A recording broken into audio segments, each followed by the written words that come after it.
In 1857, a secret ceremony was performed in the Utah Territory that historians would later call one of the most controversial rituals in American religious history. The details were so shocking that the Mormon Church spent over a century denying it ever happened. But here's what they didn't expect. The evidence survived. I'm about to show you banned teachings that were deliberately erased from official records, doctrines that made even loyal members question everything they believed. And if you think you know the full story of Mormonism, you're only scratching the surface. Hit that subscribe button right now on History Unmasked, because what you're about to discover has been hidden for nearly 2 centuries. Trust me, you'll want to remember where you heard this first. Welcome back to History Unmasked, where we dig beneath the official narratives to uncover the truths that powerful institutions don't want you to know. Today we're talking about, is the LDS Church losing members in 2026? And more importantly, we're asking why this is happening and what it tells us about the future of organized religion in the digital era. Let me start with some context. For most of the 20th century, the Church of Jesus Christ of Latter-day Saints was the ultimate success story of modern religion. While mainline Protestant churches were declining, the Mormons were experiencing explosive growth. In 1950, they had roughly 1 million members worldwide. By 2000, that number had grown to over 11 million. Missionaries in white shirts and name tags became a global phenomenon. The church was building temples faster than almost any religious organization in history, but something changed. Somewhere between the rise of the internet and the smartphone revolution, the trajectory shifted. And in 2026, we're witnessing something that would have seemed impossible to church leaders in 1980. Significant, measurable, undeniable membership decline in key demographics and regions. Now, before we dive into the data, I want you to understand something crucial. The LDS Church is notoriously secretive about its actual statistics. Unlike Catholic dioceses or Protestant denominations that publish detailed membership reports, the Mormon Church releases only carefully curated numbers that paint the most optimistic picture possible. So when we talk about membership loss, we're often working with leaked documents, independent research, demographic analysis, and testimonies from former members and local church leaders. Here's what we know for certain, and here's what the evidence strongly suggests. But more importantly, here's why it matters far beyond just one religious organization. So let me ask you this before we continue. Have you noticed religious institutions becoming less influential in your community over the past decade? Drop your observations in the comments, because your perspective from Europe is particularly valuable for this analysis. Let's examine the evidence. The official story from Salt Lake City goes like this. The church is still growing, just at a slower rate than before. In their annual conferences, leaders announce total membership numbers that continue to inch upward. As of their last official report, they claim approximately 17 million members worldwide. Sounds impressive, right? The church is still growing, just more slowly. Nothing to worry about. But here's where it gets interesting. Independent researchers started digging into what those numbers actually mean, and they discovered something the church really doesn't want to discuss. The difference between members of record and active members is staggering. A member of record is anyone who was ever baptized into the church and hasn't formally resigned.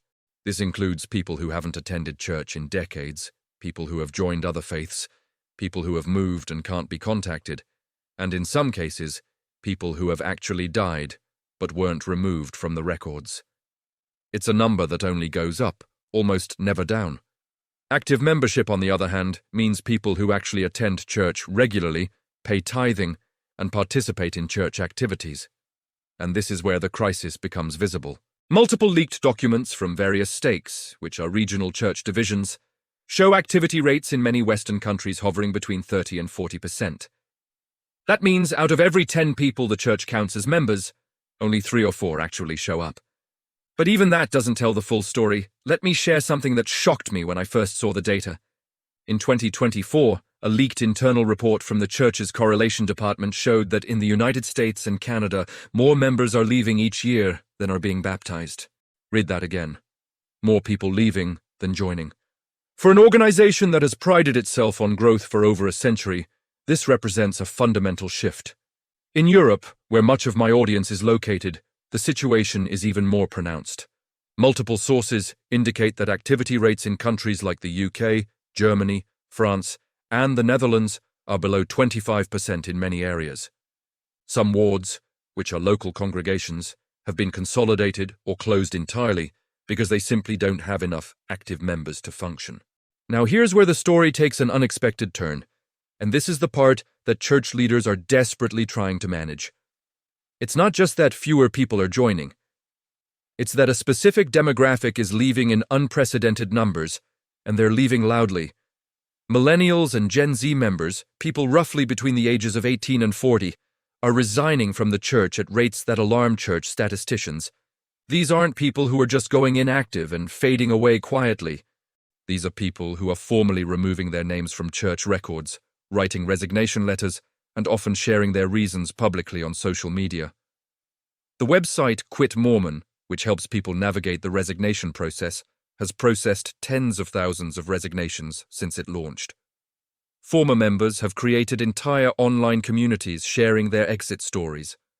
Podcasts dedicated to helping people transition out of Mormonism have millions of downloads. YouTube channels run by ex-Mormons are getting more views than official church content in many cases. And here's the twist that nobody saw coming. Many of these people aren't leaving because they became anti-religious or because they fell into sin, which is what the church often implies about those who leave. They're leaving because they studied church history too carefully. They're leaving because they applied critical thinking to truth claims. They're leaving because they discovered information that contradicted what they were taught their entire lives. Let me give you a specific example that illustrates this perfectly. A former bishop, that's a local church leader, from Arizona resigned along with his entire family in 2023. He posted a 50-page document explaining his decision, citing specific historical issues, doctrinal contradictions, and ethical concerns he could no longer reconcile. Within weeks, his document had been read by thousands of members, and dozens contacted him to say they were going through similar struggles. This is the pattern emerging across the church. Educated, faithful, devoted members are encountering information, often while serving in church callings or studying to teach lessons, that fundamentally challenges their beliefs. And instead of finding satisfactory answers from church leaders, they're finding dismissal, thought-stopping cliches, or worse, being told that some questions shouldn't be asked. Here's my question for you, and I genuinely want your perspective on this. When an institution tells you that asking questions is dangerous to your faith, is that a sign of truth or a sign of fragility? Think about that and share your answer in the comments below. To understand why this is happening now, we need to talk about something that religious institutions worldwide are grappling with: information access.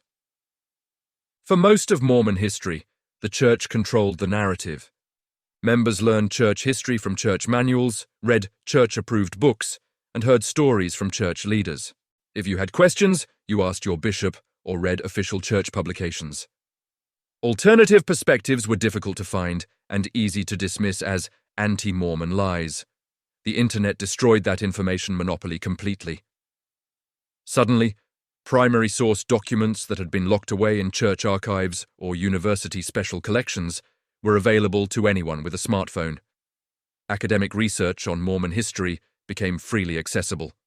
Former members could share their experiences without being silenced. Contradictory truth claims could be fact-checked in real time. And here's what happened. Members started discovering that some of the faith-promoting stories they'd been told their whole lives were demonstrably false or heavily sanitized. They learned about historical events that had been deliberately omitted from official narratives. They found out that many of their questions had been asked before, often by scholars and historians, but the answers had been suppressed or ignored. The church's initial response was to double down on obedience and warn members against reading anti-Mormon literature, which they broadly defined as anything critical of the church, regardless of its accuracy. But that strategy backfired spectacularly. Telling people in the information age not to look at certain information just makes them more curious. Let me give you a concrete example. The Gospel Topics essays, which the church quietly published on its website between 2013 and 2015, were supposed to address difficult historical issues in a faithful way. But here's what actually happened. Many members had never even heard of these issues until they read the essays. The church's own attempt to inoculate members against troubling history actually introduced that history to thousands who had been blissfully unaware. One essay acknowledged that Joseph Smith had over 30 wives, including women who were already married to other men and girls as young as 14. For members who had been taught their whole lives that polygamy was simply about taking care of widows, this was devastating. Another essay acknowledged that the Book of Abraham, which Joseph Smith claimed to translate from ancient Egyptian papyri, was actually a common Egyptian funerary text that had nothing to do with Abraham. These admissions, buried in footnoted essays that most members never read, contradicted decades of official teaching. And when members discovered them, often through ex-Mormon sources pointing them out, they felt betrayed not just by the historical facts, but by the institution that had hidden them. Now we need to talk about something that distinguishes the Mormon experience from many other religious traditions, and this is crucial to understanding the membership crisis. The LDS Church doesn't just ask for belief, it demands absolute certainty. From childhood, members are taught to bear testimony using a specific formula. I know the church is true. I know Joseph Smith was a prophet. I know the Book of Mormon is the Word of God. Not, I believe or I have faith, but I know. This language of certainty is drilled into members from the time they can speak. The problem with demanding certainty is that it creates a binary framework. Either everything is true or nothing is. There's no middle ground where you can say, I believe in the core message, but I have questions about specific historical claims. The church's own teachings make it an all-or-nothing proposition. This worked fine when information was controlled, and members could maintain certainty through selective exposure to approved narratives. But in the internet age, maintaining that level of certainty becomes psychologically impossible for intellectually honest people who encounter contradictory evidence. And here's the devastating consequence. When the certainty cracks, the entire structure collapses. Members who discover that they were wrong about one thing they knew was true suddenly question everything they knew. It's not a gentle evolution of belief. It's a complete paradigm shift that many describe as traumatic. Former members frequently use the term shelf-breaking to describe this experience. For years, they put troubling information on a metaphorical shelf, telling themselves they'd understand it later or that it wasn't important. But eventually, the shelf gets too heavy and collapses all at once. And when it does, people don't just become less active, they often leave entirely and never come back. Here's something that doesn't get discussed enough in analyses of Mormon membership decline: the financial burden of membership. The LDS Church requires members to pay 10% of their income as tithing to be considered worthy to enter temples and receive essential ordinances. This isn't a suggested donation. It's a mandatory requirement for full participation. For young families struggling with student debt, housing costs, and raising children, that 10% represents a significant financial burden. And increasingly, members are asking uncomfortable questions. Where does that money actually go? The church is notoriously secretive about its finances, refusing to publish any financial reports despite sitting on an estimated $100 billion in investment funds. In 2019, a whistleblower leaked documents showing that the church's investment arm, Ensign Peak Advisors, had amassed over $100 billion while using almost none of it for charitable purposes. The church was essentially hoarding member donations in stock portfolios and real estate investments. When this became public, many members were shocked and angry. Think about the psychology of this. You're a young couple paying tithing instead of saving for your children's education because you've been taught it as a commandment from God. Then you discover that the church doesn't actually need your money. They're sitting on more wealth than most nations' GDP, and they're spending it on luxury real estate and stock investments rather than humanitarian aid. For many members, this was the final straw. They could reconcile historical problems by compartmentalizing. They could live with doctrinal questions by emphasizing faith over reason. But they couldn't reconcile the disconnect between the sacrifice demanded of members and the lack of transparency and accountability in how that sacrifice was used. Perhaps the most alarming trend for church leaders is what's happening with the rising generation. Young people who grew up in the church are leaving at rates that far exceed any previous generation. And they're leaving before serving missions, before getting married in the temple, before having children and raising them in the church. They're breaking the generational cycle that has sustained Mormon growth for decades. There are several factors driving this youth exodus. First, young people today are digital natives who fact-check everything and value authenticity over authority.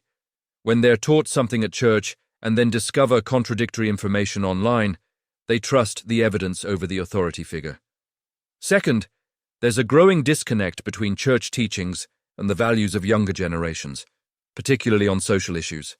The church's positions on LGBTQ issues, women's roles, and racial matters feel increasingly out of step with the moral frameworks young people are developing.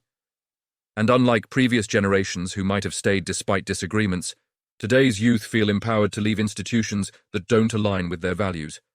Third, the opportunity cost of Mormon membership has increased dramatically for young people. Serving a 2-year mission means delaying education and career development. Getting married young in the temple often means financial struggle. Following the strict behavioral code means missing out on normal young adult experiences. For previous generations, these sacrifices were worthwhile because membership provided community, identity, and eternal meaning. But for today's youth who can find community online, construct their own identities, and create meaning outside religious frameworks, the cost-benefit analysis doesn't add up. So how is the church responding to this crisis? This is where the story gets really interesting, because the response reveals a lot about institutional thinking and the challenges of adapting to rapid change. Publicly, church leaders maintain that everything is fine. In general conferences, they celebrate total membership numbers and emphasize spiritual growth over numerical growth. They reframe decline as refinement, suggesting that those who leave weren't truly converted anyway. They focus on retention of the faithful rather than acknowledging the exodus. Behind the scenes, however, the church is making significant changes that reveal their awareness of the problem. They've shortened church meetings from 3 hours to 2 hours. They've launched a major rebranding effort, insisting on using the full name of the church rather than Mormon or LDS. They've updated curriculum to be more flexible and discussion-based rather than lecture-based. They've even created official social media accounts and encouraged members to share their faith online. But here's the problem with all these changes. They're treating symptoms rather than causes. Shorter meetings don't address the fundamental historical and doctrinal issues driving people away.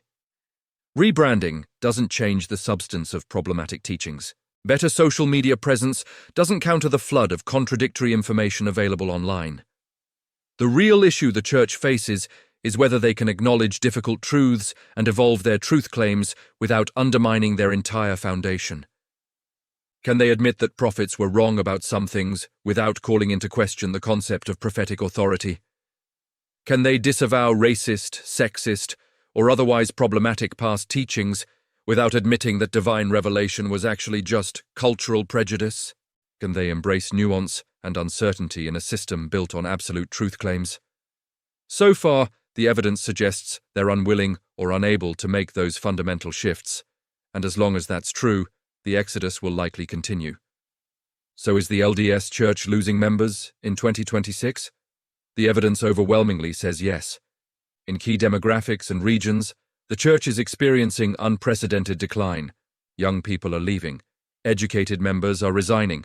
Activity rates are falling. The fastest-growing religion of the 20th century is contracting in the 21st. But the more important question is what this tells us about the future of religious institutions in the information age. The Mormon case study reveals a pattern that applies far beyond one church. Institutions that built their authority on controlled narratives, absolute certainty, and resistance to outside information are fundamentally incompatible with a world of instant fact-checking, diverse perspectives, and empowered individuals. The religions that will thrive in the coming decades won't be the ones with the most absolute truth claims or the strictest behavioral codes. They'll be the ones that embrace intellectual honesty, value questions as much as answers, demonstrate transparency and accountability, and evolve their teachings in response to new understanding. Here's my final question for you, and I really want to hear your perspective in the comments. Do you think traditional religious institutions can adapt to the information age? Or are we witnessing the beginning of a massive secular shift in Western society? What's happening in your community? Are you seeing similar patterns with other religious organizations? If this deep dive into institutional change and religious evolution was valuable to you, smash that subscribe button and join the History Unmasked community. We're dedicated to investigating the stories that powerful institutions don't want examined too closely. We ask the questions that make people uncomfortable and follow the evidence wherever it leads. Hit that notification bell because next week, we're investigating something even more controversial. The financial empire built by televangelists and where your donations actually go. Trust me, you're going to want to see what we uncovered. Drop a comment below sharing your thoughts on religious decline, institutional accountability, or your own experiences with organized religion. Share this video with anyone who's interested in sociology of religion, institutional change, or simply understanding why so many people are walking away from the faiths they were raised in. And remember, the truth isn't afraid of investigation. Institutions that demand you don't look too closely are institutions with something to hide. I'm History Unmasked, and I'll see you in the next investigation.